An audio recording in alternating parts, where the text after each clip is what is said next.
So the Ping framework for the Ping book, so it's easy to remember. I like frameworks because particularly when you have a lot of advice and a lot of lessons, it's nice to be able to tie together as something memorable.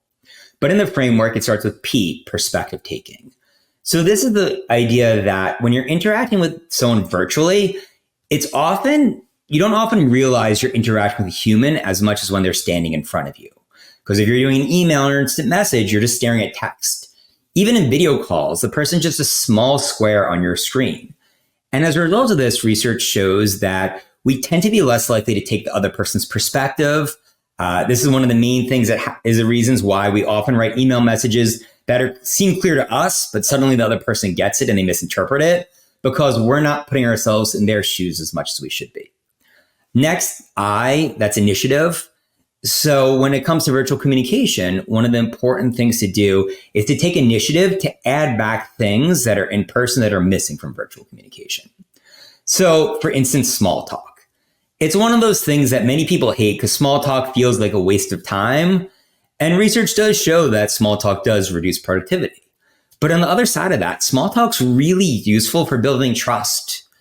When you don't feel like you know the other person, we don't trust them. And small talk helps give that personal information. It helps create that bonding, that kind of schmoozing. So for instance, if you're writing an email, research shows that if you just add a couple sentences saying, oh, hey, how was your trip that you mentioned that you took this past weekend? I did this.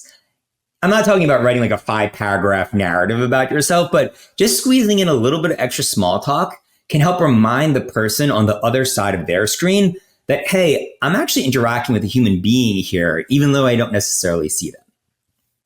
And then next, as I mentioned, N is nonverbal behavior. So understanding all the different nonverbal behavior we're sending in virtual communication, whether it's emojis, whether it's punctuation, whether it's how quickly we respond or time of day we respond to messages, or eye contact on video meetings, is really important to making sure your communication is as effective as you want it to be. And then lastly, G, goals, is key for understanding within a situation what is best. There's often pros and cons to every single choice. So understanding in this situation, is productivity the most important thing? Is building relationships the most important thing? And that can vary what you end up choosing. So for instance, email may be the most effective way to send a note. It may save you time, but on the side of that, having a short video call might be better for the relationship.